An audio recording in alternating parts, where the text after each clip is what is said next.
So I belong to a group of priest platform called Catholic Priest Discuss, and another one called Priest for Good Governance.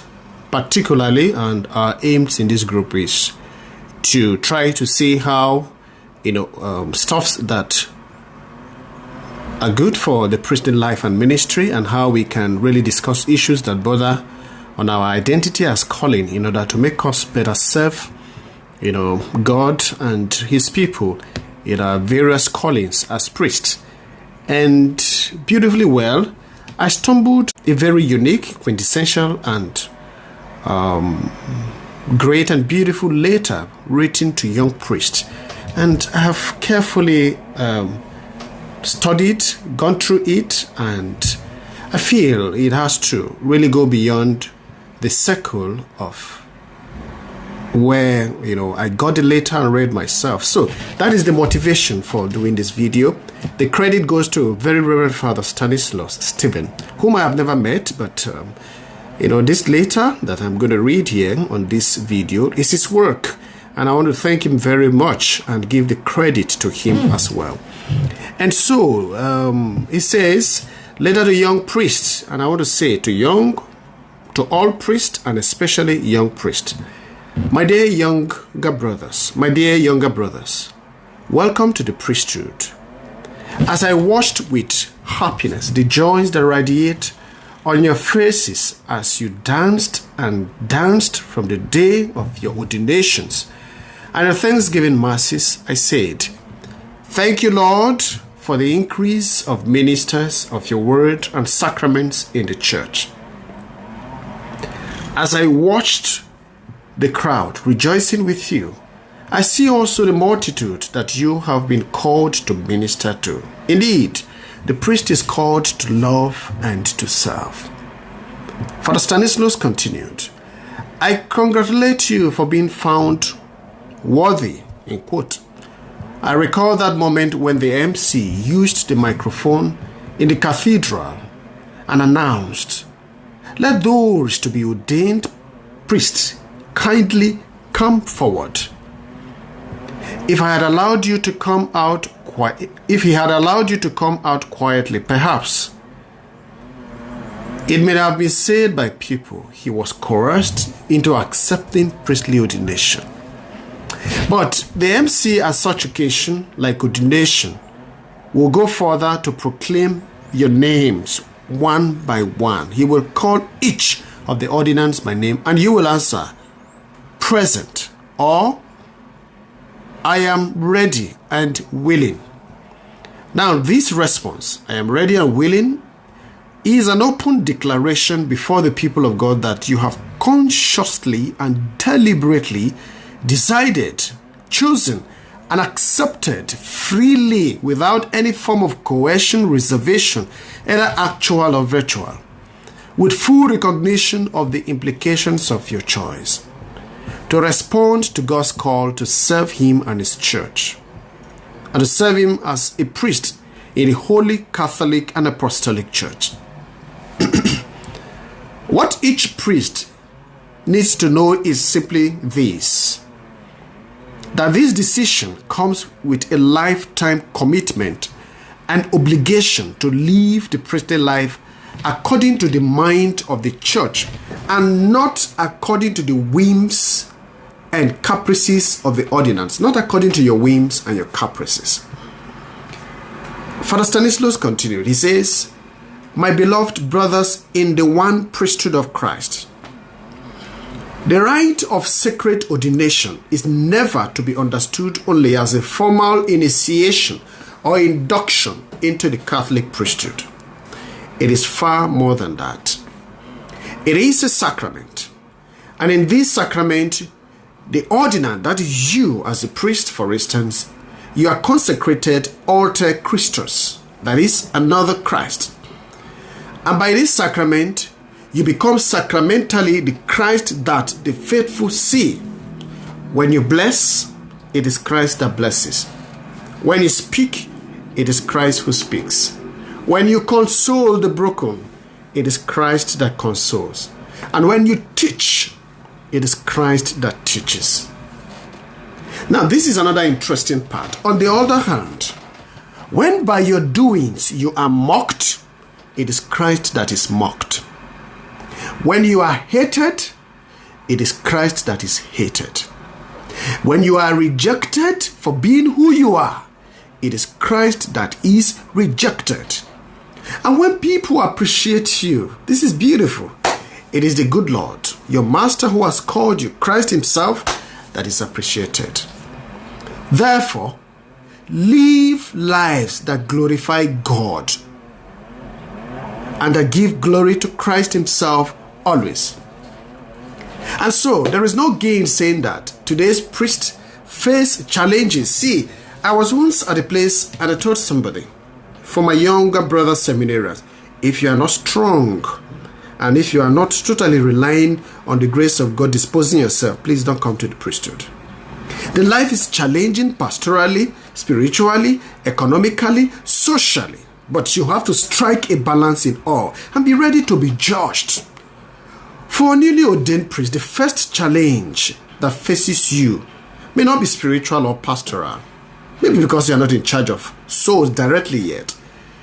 It most certainly may not be social. There is a challenge of transformation from a simple seminarian, perhaps from a humble family where you may not have been born with a silver spoon in your mouth, where people see you as that little boy of yesterday, where you shared market village squares and other sports together with your friends, schoolmates, juniors, male and female friends, where you walk the same streets with them.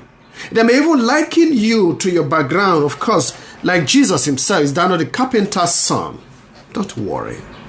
The transformation to a public figure with a special status in the eyes of not only your parents, but the entire community. One of my greatest surprise after ordination was when my father knelt before me asking for my blessing. And I haven't done that. He grabbed my hand and touched his head.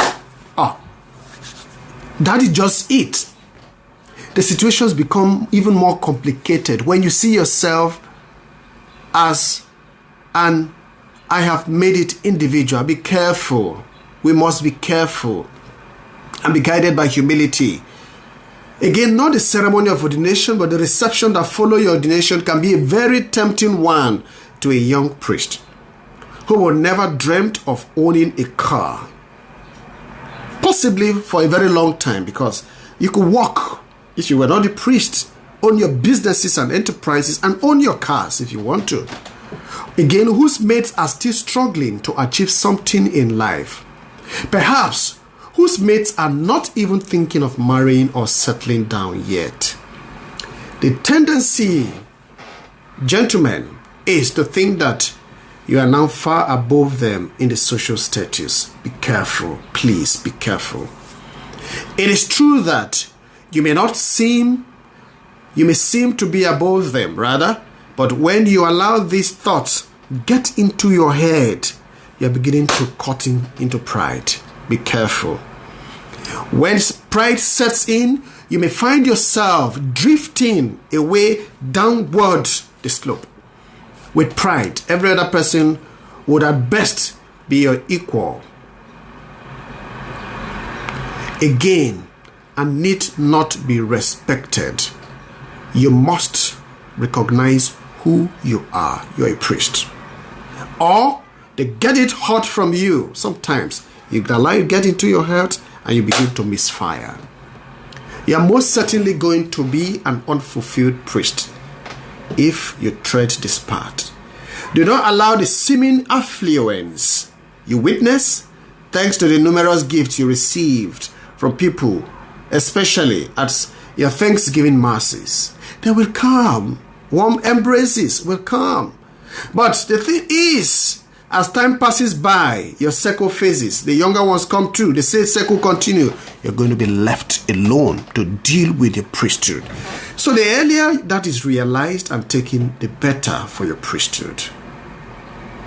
My dear friends, as a matter of fact, in most cases, the people start seeing you as a wealthy man called to respond to their needs. Yes, the fact is that you're a very wealthy man. Nobody is going to deny that. But you know what? You're not wealthy materially. Your wealth is deeply spiritual and pastoral. By your formation and our formation as priests, the church has equipped you and each and every one of us with spiritual and pastoral needs of the faithful to fulfill. Do not give them opportunity to see you as the great provider. I beg, you are not the provider of all their needs. You are most of all provider of the spiritual needs. And very often they may not be satisfied in little physical needs that you can support them. Therefore, in all you do, do for charity's sake. Works done for the sake of charity are never challenging and demanding because you do it sacrificially. It is only pride that will make you think that you have it all. You are just struggling to begin, like every one of us, the young priests. Do not allow the euphoria of the social change to impact negatively on your young and tender mind and priesthood. Please.